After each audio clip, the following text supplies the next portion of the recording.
हरे राम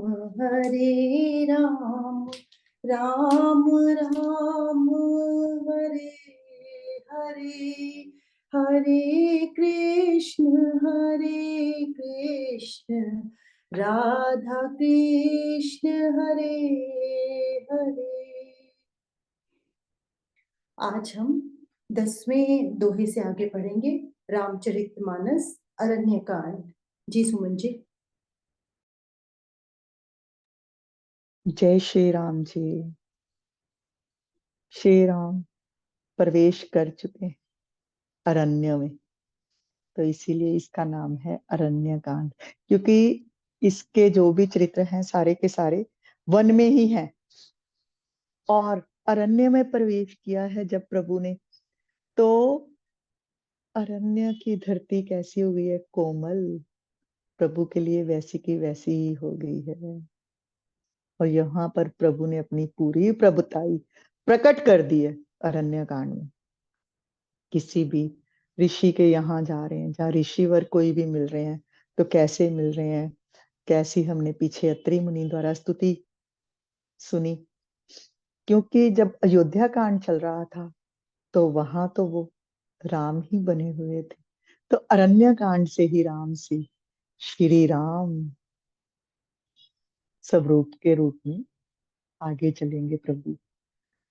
तो यहाँ हमने जो पढ़ा है पीछे, अभी सुतीक्षण मुनि के आश्रम में श्री राम ने प्रवेश किया है और कैसा मिलन हुआ था दोनों का।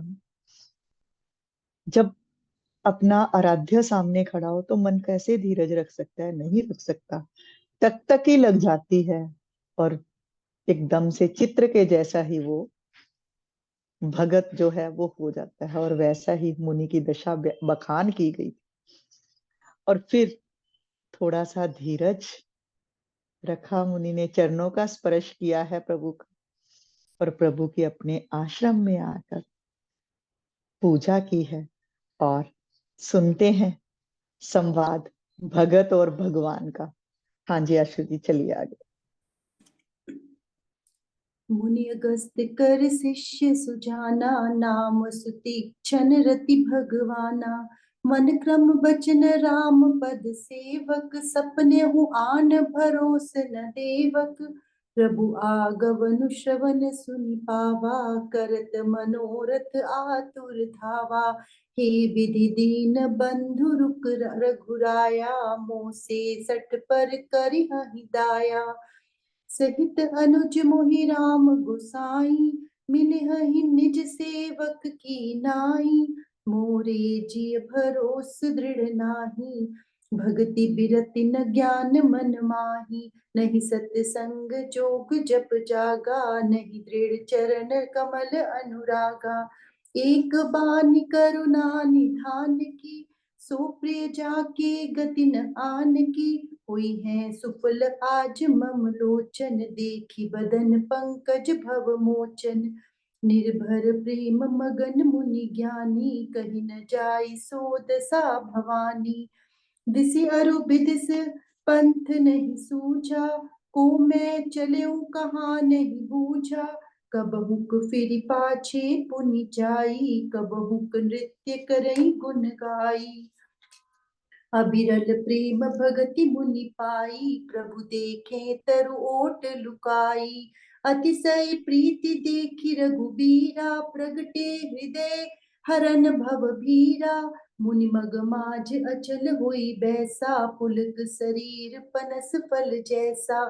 तब रघुनाथ निकट चली आए, देखी दशा निज जन मन भाए। मुनि राम बहु भांति जगावा, जागन ध्यान जनित सुख पावा। भूप रूप तब राम दुरावा, हृदय चतुर्भुज रूप दिखावा। मुनि कुलाई उठा तब कैसे, विकल हीन मनि फनि बर जैसे। आगे देखी राम तन श्यामा, सीता अनुज सहित सुख धामा। परयउ लकटु इव चरणन लागी, प्रेम मगन मुनि बर बड़ भागी। भुज विशाल गही लिए उठाई, परम प्रीति राखे पुर लाई। मुनि मिलत अस सोह कृपाला, कनक तरह जन भेंट तमाला। राम बदन बिलोक मुनि ठाड़ा, मानो चित्र माझ लिखि काढ़ा। तब मुनि हृदय धीर धरी, गही पद बारहि बार। निज आश्रम प्रभु आनि करी, पूजा विविध प्रकार। सियावर राम जय जय राम। कह मुनि प्रभु सुन बिनती मोरी, स्तुति करो कवन विधि तोरी। महिमा अमित मोहि मति थोरी, रवि सन बुक खद्योत अंजोरी। श्याम ताम रस दाम शरीरा, जटा मुकुट परिधन मुनि चीरम। पाणि चाप शर कटी तुणीरम, नौमि निरंतर श्री रघुवीरम। मोह विपिन घन दहन कृशानु, संत सरोरहु कानन भानु। निशिचर करि बरूथ मृगराजः, त्रातु सदा नो भव खगबाजः। अरुण नयन राजीव सुवेशम, सीता नयन चकोर निशेषम। हर हृद मानस बाल मरालम, नौमि नाम उर्बाहु विशालम। संशय सर्प ग्रसन उर्गादः, शमन सुकर्कश तर्क विषादः। भव भंजन रंजन सुरयूथः, त्रातुय सदा नो कृपा वरूथः। निर्गुण सगुण विषम समरूपम, ज्ञान गिरा गोतीत मनूपम। अमल मखिल मन वद्यम पारम, नौमि राम भंजन महि भारम। भक्त कल्प पादप आरामः, तर्जन क्रोध लोभ मद कामः। अति नागर भव सागर सेतु, त्रातु सदा दिन कर कुल केतु। अतुलित भुज प्रताप बल धामः, कलिमल विपुल विभंजन नामः। धर्म वर्म नर मद गुण ग्रामः, संतत शम तनोतु मम रामः। जदपि बिरज व्यापक अविनाशी, सबके हृदय निरंतर वासी। तदपि अनुज श्री सहित खरारी, बस तु मनसि मम कानन चारी। जे जानहि ते जानहु स्वामी, सगुन अगुन उर अंतर जामी। जो कौशलपति राजीव नयना, करहु सो राम हृदय मम अयना। अस अभिरमान जाई जन भोरे, मैं सेवक रघुपति पति मोरे। सुनि मुनि बचन राम मन भाए, बहुरी हर्षि मुनि बर उर लाए। परम प्रसन्न जान मुनि मोहि, जो बर मागहु देहु सुतोहि। मुनि कह मैं बर कबहु न जाचा, समुझिन परै झूठ का साचा। तुम ही नीक लागे रघुराई, सो मोहि देहु दास सुखदाई। अबिरल भगति बिरति बेज्ञाना, होहु सकल गुण ज्ञान निधाना। प्रभु जो दीन सो बरु मैं पावा, अब सो देहु मोहि जो अब सो देहु मोहि जो भावा। अनुज जानकी सहित प्रभु, चाप बान धर राम। मम ही गगन इंदु इव, बसहु सदा निह काम। सियावर राम जय जय राम, मेरे प्रभु राम जय जय राम।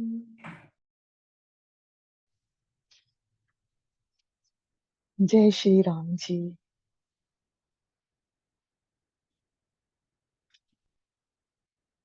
मुनि ने प्रभु से क्या कहा?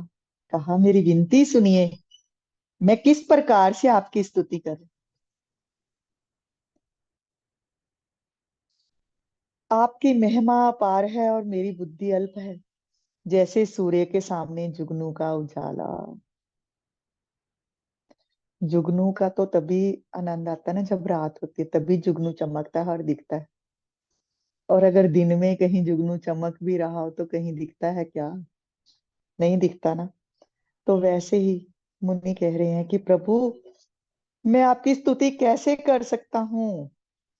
हे नील कमल की माला के समान श्याम शरीर वाले, हे जटाओं का मुकुट और मुनियों के वस्त्र पहने हुए, हाथ में धनुष बाण लिए, कमर में तरकस कसे हुए श्री राम जी, मैं आपको निरंतर नमस्कार करता हूँ। किसी की महिमा का बखान नहीं हम कर सकते, तो अपना हृदय खोलकर उसके सामने रख देते हैं और यथा योग उसको नमस्कार करते हैं। और मुनि देव भी यहाँ पर कह रहे हैं, प्रभु आप सूर्य और मैं जुगनू के समान, तो मैं आपके सामने क्या हूँ। तो आपको नमस्कार करता हूँ, निरंतर नमस्कार करता हूँ। जो मोह रूपी घने वन को जलाने के लिए अग्नि है, संत रूपी कमलों के वन के प्रफुल्लित करने के लिए सूर्य हैं, और राक्षस रूपी हाथियों के समूह को पछाड़ने के लिए सिंह है, आवागमन रूपी पक्षी के मारने के लिए बाज रूप हैं, वह प्रभु सदा हमारी रक्षा करें। स्तुति देखो कैसी सुतीक्षण मुनि ने की है। सुतीक्षण मुनि कौन है? अगस्त जी, अगस्त मुनि के प्रिय शिष्य हैं, और सालों से यहाँ वन में वो भी तपस्या कर रहे हैं। और जब प्रभु यहाँ वन में आए हैं, तो कैसा सुतीक्षण मुनि का मिलन हुआ है प्रभु के साथ। कल हमने 9वें दोहे से पढ़ा था 10वें तक। तो अब वो कैसी स्तुति भी तो वैसे ही करेंगे ना, कि आप कौन हो? आप मोहरूपी घने वन को जलाने के लिए अग्नि के जैसे। हे प्रभु, आप सदा हमारी रक्षा कीजिए। शिव जी के हृदय रूपी मानसरोवर के बाल हंस, सीता जी के नेत्र रूपी चकोर के चंद्रमा, और क्या क्या तुलनाएं यहाँ तुलसीदास जी कर रहे हैं प्रभु की, कि सीता जी जैसे अपने नेत्रों से आपको दर्शनों का पान कैसे करती हैं, जैसे चकोर चंद्रमा को देखता रहता है, तकता रहता है, वैसे ही सीता जी आपको तकती है। और जैसे बालहंस जो है ना, वो मानसरोवर में रहता है, तो वैसे ही आप शिव जी के हृदय में रहते हो। और आपको प्रभु, उस प्रभु को मैं नमस्कार कर रहा हूँ। मैं उस प्रभु को नमस्कार करता हूँ जो संशय रूपी सर्प को ग्रसने के लिए गरुड़ है। संशय हो जाए तो फिर तो जीवन ही खत्म। संशय क्या है? किसी के ऊपर शक करना, किसी भी बात के लिए शक हो जाए। और शक दा कीड़ा हो जाए जेड़ा डसदा है ना, जब डसता है ये शक का कीड़ा, तो वो तो फिर इंसान ही खत्म। ये डिप्रेशन, ये ऐसी बीमारियां जो हमारे इस भारत भूमि में, इस संसार में भी फैलने लगी हैं, वो इसी कारण है। बस संदेह, किसी पर भी कोई संदेह हो गया, भाई को भाई पर संदेह हो गया कि दुकान ते दोनों जाने आ, ये कहीं दुकान से पैसे इकट्ठे करके अलग से अपने लिए नहीं रखा, तो कैसे वो दुकान चलेगी? वो तो खत्म ही हो जाएगी। तो यही कि आपके प्रभु जब हृदय में विराजमान होते तो क्या करते हैं? ये संदेह इस कीड़े का नाश ही कर देते हैं, क्योंकि भक्तों के हृदय में तो प्रभु ही वास करते हैं। तो कहते हैं जैसे सर्प गरुड़ ग्रसता है, गरुड़ जो है वो आता है ना, तो सर्प को खा लेता है, सर्प गरुड़ का आहार है। तो वैसे ही जे संदेह, जे संशय है, ये जब प्रभु आते हैं ना हृदय में, तो सब चीजों को, इनको खत्म कर देते हैं हृदय से। और कई लोग कितने तार्किक होते हैं, उनको को ना भगवान है, नहीं जी भगवान नहीं है, हम नहीं मानते। मानना ही नहीं है, किसी बात को मानना ही नहीं है। तो जब तर्क चलता है तो फिर विषाद आता है। जब हृदय में पहले संदेह, फिर तर्क, और फिर विषाद, वही बोला ना डिप्रेशन, ये किन में आता है? जिसके हृदय में कहीं से भी संदेह किसी बात के लिए एक बार आ गया, तो वो फिर खुद ही तर्क के तर्क बढ़ाता जाएगा। तो वही एग्जाम्पल एक ही लेते हैं, एक ही उदाहरण पे टिकते हैं। दोनों भाई जा रहे हैं दुकान पे, एक आ रहा है, आया है घर पे, दूसरा गया है, देखा है गल्ला खाली, और बस किसी ने संदेह डाल दिया दोनों भाइयों के, देखते देखते हैं कितना प्रेम है, इतना प्रेम है, इतना। संदेह का बीज कैसे बोया किसी ने, ऐसे ही बोला, सुना है तेरा भाई ना कुछ सोच रहा है कोई मकान खरीदने के लिए या कुछ भी, बस।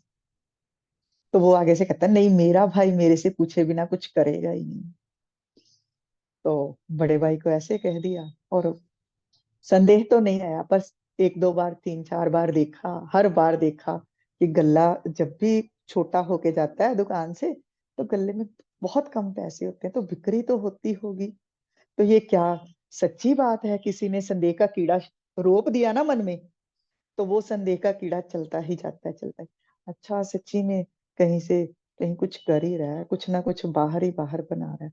फिर वो तर्क खुद खुद ही मन में चलने शुरू हो जाते हैं, तर्क चलने शुरू हो गए मन में। इसको तो बेटे के जैसे पाला है, मेरी तो दो ही बेटियां हैं, बड़ा भाई सोच रहा है। ऐसे ही मैंने कहीं खुद ही बना रही हूँ उदाहरण, पता नहीं कैसी लगे आपको।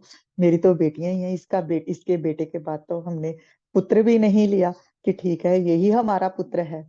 अच्छा तो ये ऐसा कर रहा है, ये ऐसा, बस संदेह का वो जो बीज है ना, बस रोपण होना चाहिए, और तरक के सहारे वो इतना बड़ा पेड़ बन गया उस भाई के। और एक साल के अंदर ही वो भाई जो है ना, जो बड़ा, जिसके मन हृदय में किसी ने संदेह रोपण कर दिया था, वो डिप्रेशन हो गया उसको, इतना डिप्रेशन हो गया। सब पूछ रहे हैं क्या हुआ, किसी को बता भी नहीं रहा कि क्या हुआ है मुझे, क्या बताए कि मैं इस पर संदेह कर रहा हूँ कि ये पैसे उड़ा रहा है, पैसे निकाल रहा है, या कुछ कर रहा है, या ये अलग होने की सोच रहा है। और उस छोटे भाई ने कभी कहा ही नहीं कुछ, जैसा आदेश बढ़ेगा वैसा ही छोटा करता जा रहा है। पर वो संदेह का बीज जो एक बार आ गया मन में, वो कहाँ से निकले। तो क्या हुआ, आए हैं गुरुदेव, एक गुरुदेव आए और कहते कि क्या हुआ, तू ऐसा सूखता जा रहा है, क्या बीमारी आ गई। बस रोए जा रहा है, कुछ आगे से उत्तर ही नहीं दिया। तुम दोनों भाई तो इतने अच्छे हो, तो ये क्या हो रहा है। तो बस रोता ही जा रहा है, रोता ही जा रहा है, रोता ही जा रहा है। बस मेरी दो बेटियां हैं, इनका कैसे मैं करूंगा। आजकल को तो दुकान पे बिक्री भी नहीं हो रही, सोचा था ये इस छोटे से मकान में रह रहे हैं, अब बड़ी सी कोई कोठी लेंगे, बड़ा सा जगह बनाएंगे। तो बस यही चिंता खाए जा रही है। तो गुरुदेव कहते अच्छा चलो रात को बात करेंगे, दोनों भाइयों को बुलाया, और तब कि ऐसी है तेरे भाई कुछ। तो छोटा एकदम से बोला, भैया ये चिंता है आपको, आप एक बार मेरे को पहले तो कहते, मैं तो देख रहा हूँ हम दोनों के लिए एक बड़ी सी कोठी, मैं तो देख रहा हूं हम दोनों के लिए एक बड़ी सी कोठी।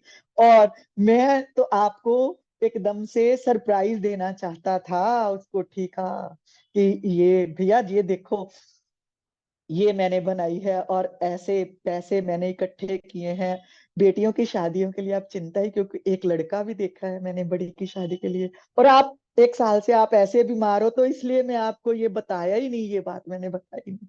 आप तो दुकान पे भी जाते हो तो दुखी से, हृदय से, तो इसलिए ये बात मैंने आपको चिंता, मेरे को लगा आपको और चिंता हो जाएगी कि अच्छा तो कोठी बना रहा है, वहां पे पैसे लग रहे होंगे, जहाँ बेटी का रिश्ता भी करने की सोच रहा है उस पे पैसे लगे, मैं इसलिए आपको बता नहीं रहा। और ये बात सुनी है, और कैसा रुदन उसके आंसू बह चले। और गुरु ही है, यही तो कह रहे हैं कि प्रभु गुरु जो है, कठोर तर्क से भी जो विषाद उत्पन्न हो जाता है ना, उसका नाश कर देते। और ये बात सुनी, और विषाद एकदम से हृदय से खत्म। क्यों, किसी ने ये बोला था, बात भी सत्य थी, पर मैं अपने ही हृदय से तर्क करता रहा, तर्क करता रहा, तर्क करता रहा। और इस संशय रूपी नाग ने मुझे डस लिया। और जब जे प्रभु आए हैं, गुरुदेव के रूप में प्रभु आए हैं, तो कैसे ये सारा का सारा विषाद दूर कर दिया, और आनंद ही आनंद हो गया। और ऐसे ही कृपा के समूह जो श्री राम जी हैं, वो हमारी रक्षा करे, यही जहां पर सुतीक्ष्ण मुनि जी कह रहे हैं। मुझे नहीं पता ये कहीं किसी की असली स्टोरी भी नहीं, कुछ भी नहीं, बस ऐसे ही मन में आया कि संशय कहीं उत्पन्न किसी के भी मन में हो जाए तो कैसा, तभी विषाद होता है। और ये तो चलते हैं ऐसे जैसे प्रभु की इच्छा। हे निर्गुण सगुण, देखो हम पढ़ते हैं निर्गुण, और जो तार्किक लोग हैं ना वो कहेंगे एक तो आप कहते हो निर्गुण है आपका प्रभु, और यहाँ पे आप कहते हो कि ये सामने राम रूप में खड़े हैं कृष्ण, ये तो सगुण हो गया। विषम और समरूप, विषम भी हो और समरूप भी हो। तो ये भगवान कहते हैं कि मैं ही बहुश्यामी, मैं अलग अलग रूपों में आता हूँ, मैं ही भक्तों पर दया करके जो है निर्गुण से सगुण रूप भी धारण करता हूँ। गीता का ये सारे का सारा ही गीता का ज्ञान ही है। हे ज्ञान वाणी और इंद्रियों से अतीत, हे अनुपम निर्मल संपूर्ण दोष रहित, प्रभु दोष रहित हैं और कहते हैं मैं भक्तों के लिए दोष ग्रहण भी करता हूं। अनंत एवं पृथ्वी का भार उतारने वाले श्री रामचंद्र जी, मैं आपको नमस्कार करता हूँ। सुतीक्ष्ण मुनि ये सब के सब भगवान की उपमाओं का वर्णन कर रहे हैं हम लोगों के लिए कि प्रभु के इन गुणों को अपने हृदय में धारण करें, और कहीं भी किसी भी संदेह को, संशय को, किसी भी तरह के, ये संशय तो भाइयों का बताया, पति पत्नी में संशय हो जाता है, बच्चों में और बाप में संशय हो जाता है, कई बातें आ जाती हैं। तो बस संदेह कहीं से भी किसी के भी हृदय में आया और वहीं पर समझो डिप्रेशन शुरू हो गया। तो क्योंकि संदेह आया तो तर्क वितर्क खुद ही मन करना शुरू कर देता है। तो संदेह आया तो सोचो भगवान निकल रहे हैं, तो वापस से भगवान को पकड़ो, हृदय में बिठाओ और उस संशय को क्लियर करो।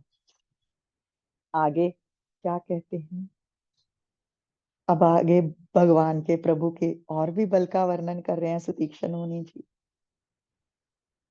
जो भक्तों के लिए कल्प वृक्ष के बगीचे हैं, क्रोध लोभ मद और काम को डराने वाले हैं, अत्यंत ही चतुर और संसार रूपी समुद्र से तरने के लिए सेतु रूप हैं, वे सूर्य कुल की ध्वजा श्री राम जी सदा मेरी रक्षा करें। कौन से राम, पूछते हैं ना लोग कई बार, किस राम को भजते हो, कौन से राम? तो ये तभी उन्होंने बताया है राम एक ही है, वही राम दशरथ का बेटा, वही राम घट घट में लेटा, उसी राम का सकल पसारा। तो जो भक्तों के लिए कल्प वृक्ष के बगीचे हैं, भगत जब प्रभु को पूर्णता समर्पण कर देता है ना, तो कई बार पता भी नहीं चलता, अंदर से वैसे ही इच्छा होती है कि आज ऐ हो जाए ना, आज ऐसा हो तो आनंद ही आ जाए। तो सच में हैरानी हो जाती है, एकदम से देखो तो सच में वही काम वैसा ही हो रहा होता है। तो कहते हैं प्रभु इतनी कृपा, तो कल्प वृक्ष जो है हमारे अंदर, सबके अंदर है, सबके अंदर है कल्प वृक्ष। जब हम संदेह रूपी चीज ले आते हैं तो वैसी ही सोच अपने आसपास बुनना शुरू कर देते हैं, हमारी वाइब्रेशंस वैसी की वैसी ही दूसरे इंसान को जाती है। और अगर हम वही अपने संदेह को छोड़कर प्रभु को समर्पण करते हुए अपने खुद के चित्त को जो शुद्ध कर लेना, तो फिर वो जो उस शुद्ध चित्त से जो प्रेम की तरंगे उठकर बाहर जाती हैं, वैसी ही दूसरे को सबको जाएगी, और वैसी की वैसी ही सृष्टि जो है बनती जाएगी जैसे आप हो। कल्प वृक्ष हमारे अंदर है, बार बार अपने पिताश्री माताश्री सुनते रहो, जो चाहो वो मांग सकते हो अपने भगवान से। कैसे? अपने चित्त में प्रभु का ध्यान करो और मांगो। प्रकृति को देना पड़ता है, वो प्रकृति को वो बात माननी ही पड़ती है। भगत की बात जो है भगवान कहते हैं, गीता में भी कई बार सुनते हैं ना, जब अर्जुन से कहते हैं कि बस तू कह दे, ये मेरी प्रतिज्ञा तू कह दे, तो अर्जुन कहता है आप कह तो रहे हो, आप कह तो रहे हो भगवान, प्रभु आप कह रहे हो भाई, मैं तो फिर भक्तों के अधीन हूं, कहीं भगत कुछ और कह देगा तो मेरे को वो बात माननी पड़ेगी। तो इसलिए तू मेरा भगत है, जो तू कह देगा वो अटल सत्य हो जाएगा। तो भक्तों के अंदर कल्प वृक्ष के बगीचे हैं, यही नहीं भक्तों के, सबके सब हम वहां से आनंद कंद प्रभु की ही संतान है, वहां से ही निकले हैं, सबके अंदर है कल्प वृक्ष। और उस वृक्ष को हम जैसे जैसी अपने मन में जैसे बीज बोते जाएंगे, उस वृक्ष के नीचे से वैसे ही फल हमें मिलते जाएंगे। और जो ऐसे जो प्रभु है ना, जो भक्तों के लिए कल्प वृक्ष के बगीचे हैं, और क्रोध लोभ मद और काम को डराने वाले हैं। बगीचा लगा है ਤੇ ਉੱਥੇ ਜਦੋਂ ਕੀੜੇ ਆਂਦੇ ਆ, ਕੁਝ ਵੀ ਲੱਗਦਾ ਕਿ ਫਲ ਖਰਾਬ ਹੋਣ ਵਾਲੇ, ਤੇ ਮਾਲੀ ਆ ਜਾਂਦਾ ਨਾ, फटाफट साफ कर ਦਿੰਦਾ, ਘਾਹ ਉਗਦੀ ਆ ਉਹਨੂੰ ਪੁੱਟ ਦਿੰਦਾ, कुछ भी है। तो ये जो 5 जो हमारे विकार है ना, तो प्रभु खुद माली बन के उनकी सफाई कर देते हैं, उस कल्प वृक्ष के बगीचे की। और ऐसे प्रभु जो हैं, वो सदा ही मेरी भी रक्षा करें, सुतीक्षण मुनि यही कह रहे हैं। और हम भी प्रभु से यही प्रार्थना करें कि शुद्ध सत्य वचन ही बोलने की कोशिश करते रहें हम प्रभु। जैसा तू चाहे वैसा ही हो, जैसा तू चाहे वैसा ही हो, जैसा तू चाहे वैसा ही हो प्रभु। जिनकी भुजाओं का प्रताप अतुलनीय है, जो बल के दाम है, और जिनका नाम कलयुग के बड़े भारी पापों का नाश करने वाला है, जो धर्म के रक्षक हैं, कवच हैं, और जिनके गुण समूह आनंद देने वाले हैं, वे श्री राम जी निरंतर मेरे कल्याण का विस्तार करें, और वही प्रभु मेरा कल्याण करें। कौन प्रभु? जिनका नाम जो है राम। और मैं कल आपको इसके साथ ही योग की भी बता रही थी ना, रामायण के साथ साथ राम जब हम बोलते हैं बड़े आनंद से, बड़े ठहराव से, तो देखो डीप ब्रीथ भी होती है हमारी, सांस भी हमारी कितनी स्लो डीप तक अंदर तक जाती है। तो ये नाम जो है वो कलयुग के बड़े भारी पापों का भी नाश करने वाला है। जब हम आराम से राम का नाम जपते हैं, शांत चित्त से जपते हैं, तो हमारी जो सांसों की पूंजी भी बढ़ती जाती है ना, सांसें तो गिनती की मिली हैं। तो राम आनंद से जब हम कहते हैं, तो उतनी ही सांसें हमारी बढ़ जाती हैं, और उतने ही हमारे जो शरीर के विकार हैं कम होते जाते हैं। और ऐसे प्रभु जो हैं वो हमारा कल्याण करें। यद्यपि आप निर्मल व्यापक अविनाशी और सबके हृदय में निरंतर निवास करने वाले हैं, तथापि हे खरारी श्री राम जी, लक्ष्मण जी और सीता जी सहित आप इसी रूप में मेरे हृदय में निवास करें। और अब आगे बता दिया है कि यही मत प्रभु सोचना कि मैं आपके उस स्वरूप की बात कर रहा हूं। यही स्वरूप जो लक्ष्मण जी और सीता सहित हैं, चाहे आप निर्मल हो, व्यापक हो, सर्व अविनाशी हो, तो पर श्री राम मेरे को वो विष्णु रूप नहीं चाहिए। मेरे को यही लक्ष्मण जी और सीता सहित जो आप मुनि रूप में यहाँ पर विचर रहे हो, इस रूप में ही मेरे हृदय में निवास कीजिए। सारी स्तुति भी कर दी, और बाद में ये भी कह दिया कि ये मत सोचो कि मैं उस रूप में आपको बज रहा हूं, मैं इसी रूप में बज रहा हूं, और मुझे यही सब रूप चाहिए अपने हृदय के अंदर। और आगे ठीक है, जो है, जो सगुण निर्गुण और अंतर्जामी आपको जानते हैं वो जाने, और मेरे लिए तो, मेरे हृदय को तो आप ही अपना घर बना। देखो बाप को बेटा भी तो ऐसे ही जाके कहता है ना, भी होवोगे तुही डीसी, मेरे वास्ते तो तुही बाप हो ना, मेरे बाप हो। तो वैसे ही कि ठीक है, जो आपको कुछ और जानता है जानता रहे, जो आपको कुछ और चाहता है करता रहे, सोचता रहे, पर मेरे तो हृदय में आप ही विराजमान होइए, कमल नयन श्री राम जी आप ही निवास। और और देखो ये अभिमान भी आ जाता है कई बार। भक्ति का जो अभिमान है वो सबसे ज्यादा है। भक्ति का अभिमान जो, एक तो भगवान, भगवान के नाम का अभिमान अलग है, भक्ति का कि मैं बस मैं, जब मैं आ जाए तो वो भी बहुत। और अब यही, ये भी मांग रहे हैं, क्या मांगा सुतीक्षण मुनि ने, ये अभिमान मुझे रह जाए, ये अभिमान ना है कि मैं बड़ी भक्ति की है, ये ना आए, ये अभिमान मुझे आए कि मैं सेवक हूं श्री रघुनाथ जी का। ये अभिमान रहे मुझे कि मैं सेवक हूं श्री रघुनाथ जी का और वो मेरे स्वामी हैं। कहीं ये अभिमान ना आ जाए कि बस मैंने तो बहुत भक्ति की है, मेरे को तो भक्ति के कारण मैं उनको अपने अधीन कर, नहीं, ये शरणागति का भाव छूटे नहीं, ये शरणागति का भाव छूटे नहीं। अभिमान रहे भी तो ये रहे कि मैं प्रभु का सेवक हूं। और मुनि के जब ये वचन सुने हैं तो श्री राम जी के मन में बहुत प्रसन्नता हुई। और देखो इसको हम अगर दुनियावी वस्तुओं से जोड़ें तो हर माँ बाप जो है बच्चों के लिए बहुत कुछ करते हैं, करते ही हैं, कुछ अलग तो बात है ही नहीं, हर माँ बाप करते हैं। और जब वही बच्चा आराम से आता है, बस ठीक है, प्रणाम किया, जहाँ कुछ भी है खाया पिया चलता रहा, तो भी ठीक है।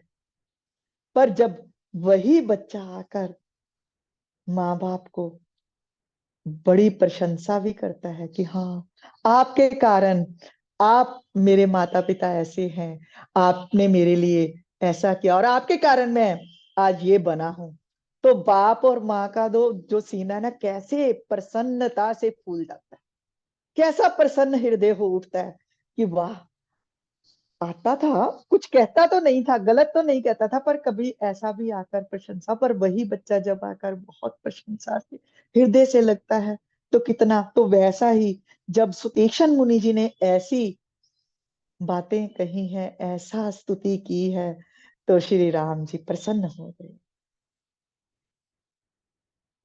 तो हर्षित होकर मुनि को हृदय से लगा लिया और मुनि से कहा कि मैं प्रसन्न हूं, जो वर मांगो मैं तुम्हें दूंगा। तो अब तीक्ष्ण मुनि जी को वर के लिए थोड़ा आकर ये स्तुति कर रहे हैं, वो हमारे जैसे थोड़ा है, असीता है गया बनिए कि जानिया प्रभु, आया हूं, ये पाठ कर लिया आज और ये चाहिए, ये दे दे, ये पाठ करा है तेरा इसलिए ये चाहिए। नहीं, तीक्ष्ण मुनि जी कहते हैं कि वर तो मैंने कभी मांगा ही नहीं, और मैं मांगू भी क्या और क्या नहीं मांगू, मुझे तो पता ही नहीं है, क्योंकि मुझे तो यही समझ नहीं झूठ क्या और सत्य क्या है। क्योंकि ये संसार तो झूठ है, ये मेरा शरीर भी झूठ है, तो झूठ क्या है सत्य क्या है, तो मैं क्या समझू, मैं क्या मांगू, मुझे नहीं पता।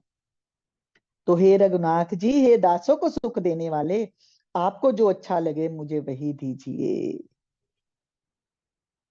जब ये कह दिया तो श्री रामचंद्र जी ने कहा, हे मुने, और क्या दिया है प्रभु ने, ये बहुत गूढ़ रहस्य, गूढ़ मतलब इतने प्रेम से सुनने वाली बातें हैं, हृदय में अगर ये उतर जाएं। और यहाँ पर फिर से मैं उदाहरण देके समझाऊंगी। एक बच्चा है, वो आ रहा है, उसका जन्मदिन है, आया बाप से, मेरे को तो साइकिल चाहिए, साइकिल चाहिए, साइकिल चाहिए, दो पुत्र हैं उसके, एक आया, बाप ने कहा ठीक है, बाप बहुत अमीर है, मेरे को तो गाड़ी चाहिए, साइकिल चाहिए, मोटरसाइकिल चाहिए, बाप ने कहा ठीक है, जो चाहिए ये ले, ले जा। दूसरा आया है, दूसरे का जन्मदिन आया कुछ देर बाद, तो बाप ने कहा तुझे क्या चाहिए, कहता नहीं पिताजी, मुझे तो कुछ पता ही नहीं है, मेरे लिए क्या सही रहेगा, जो आपकी इच्छा। तो जो मांग रहा था उसको तो उसकी मनपसंद गाड़ी दी है, और जो पुत्र ने आकर कहा ना कि जैसा आपको प्रसन्नता हो, जैसा आपको अच्छा लगे, जैसा आपको लगे कि आपके पुत्र के पास होनी चाहिए वस्तु, वो दीजिए, तो सोचो वो बाप क्या देगा उस पुत्र को। तो वही बात कि जब कह दिया कि मुझे तो पता ही नहीं मैं क्या मांगू, आप देखिए तो क्या दिया प्रभु ने, सिद्धि अपने जीवन नाल जोड़ जोड़ के देखिए साडे ਅਸੀਂ ਕੀ ਕਰ ਰਹੇ ਹਾਂ, ਕੀ ਕਰ ਰਹੇ हैं और अपने जीवन के साथ कि सच में आया है बच्चा आके कैसे प्रसन्नता से जप्पी पाके मिले और प्रसन्नता आपको आपकी तारीफ करे कुछ तो खुद ही हृदय से कैसी आशीषें उठती। तो प्रभु उसके तो हम बच्चे हैं और कैसा जब कुछ मांग ही नहीं धरी तो क्या दिया प्रभु ने, प्रगाढ़ भक्ति, वैराग्य, विज्ञान और समस्त गुण और ज्ञान के निधान हो जाओ। कुछ छोड़ा ही नहीं अपने पास, समस्त दे दिया, सब कुछ दे दिया। यही बस यही समझना है कि क्या मांगना है, देने वाले के पास तो क्या क्या कुछ है और हम मांगते मांगते थक जाएंगे, वो देते हुए नहीं थकेगा। और अगर उस पर ही छोड़ दे तो उसको पता है कि आगे जाके क्या परिस्थिति आने वाली है, तो वो उस हिसाब से खुद ही पहले व्यवस्था कर देता है अगर उस पर छोड़ेंगे तो। जय हो प्रभु।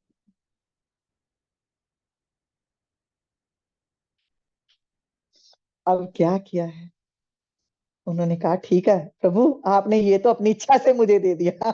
दीक्षित मुनि जी भी बहुत कैसे कह रहे हैं कि ये तो आपने मुझे दे दिया ना, अब मेरी भी बात सुन लो, जो मुझे भी अच्छा लगता है एक चीज वो भी दे दो। क्योंकि प्रभु ने क्या दिया, भक्ति, वैराग्य, विज्ञान और ज्ञान, ये सब आपको मिल जाए। तो कहते हैं हे प्रभु ये तो दे दिया और क्या चाहिए मुझे, छोटे भाई लक्ष्मण जी और सीता जी सहित धनुष बाणधारी आप निष्काम होकर मेरे हृदय रूपी आकाश में चंद्रमा की भांति सदा निवास कीजिए। एव मस्तु, ऐसा ही हो, ऐसा ही हो। ऐसा उच्चारण कर श्री लक्ष्मी निवास श्री रामचंद्र जी हर्षित हो गए और ये वर दे दिया। जय श्री राम जी। आज यहीं तक आपने ज्यादा पढ़ दी है, पर ये इतना सार गर्भित था ना, ये वाली चौपाइयां, ये वाले दोहे, कितना आनंद, बस बता ही दिया। जीवन भी कैसे जीना है, संसार में भी कैसे जीना है, ये भी बता दिया प्रभु ने। जैसे सुतीक्षण मुनि जी श्री राम जी से कह रहे हैं अगर वैसा ही हमारा जीवन इस संसार में हो जाए तो जीवन तो देखो कैसा बदल ही जाएगा। यहीं पर विश्राम देते हैं, बहुत समय हो गया, बाकी आगे कल करेंगे इससे। जय श्री राम जी, जय श्री राम जी। आशीष जी। हरे राम राम राम हरे हरे, कल हम हरे 11वें दोहे से आगे कृष्ण पढ़ेंगे। हरे कृष्ण राधा कृष्ण हरे हरे। ओ सियावर रामचंद्र महाराज की जय, जय पवन श्री राम सुत जी। हनुमान सुनिए, की जय। ये हमने आज ना 11वें दोहे तक की है व्याख्या, और इसके बाद यहाँ पर मैं देख रही हूँ कि आगे सीधा ही आ गया कि प्रभु जो हैं अगस्त ऋषि जी के आश्रम की ओर चले गए। पर जब हम वाल्मीकि रामायण पढ़ते हैं ना, तो वहां पर जब सुतीक्षण मुनि जी के आश्रम में प्रभु श्री राम जो है 10 साल के लिए रुके थे, 10 साल तक, मतलब जो वनवास का काल है उसमें से शायद 10 साल या कुछ। तो कल वहां से थोड़ा सा हम पंपासर तीर्थ और मांडकर्णी मुनि की कथा पढ़ेंगे और उसके बाद फिर इधर से ही कंटिन्यू करेंगे। मतलब यहाँ पर तो सीधा जो है तुलसीदास जी ने प्रभु को तीक्ष्ण मुनि के आश्रम की स्तुति जब की है, जब कुछ हुआ है, उसके बाद सीधा ही बता दिया कि आगे अगस्त मुनि आश्रम में चले गए। पर वाल्मीकि रामायण में ना, अरण्य कांड में जब हम जाते हैं तो जब एकादश सर्ग आता है ना, तो उसमें बहुत कुछ बताया हुआ है। कल हम पहले वो पढ़ेंगे, उसके बाद अगस्त मुनि के आश्रम की, अगस्त ऋषि जी की कथाएं भी सुनेंगे कि क्या क्या किया और कौन है अगस्त मुनि, और उसके बाद आगे की और प्रस्थान। जय श्री राम जी, सॉरी इंटरप्ट किया। हाँ जी आशु जी, ओके जी। राम राम जी। कर दीजिए बंद।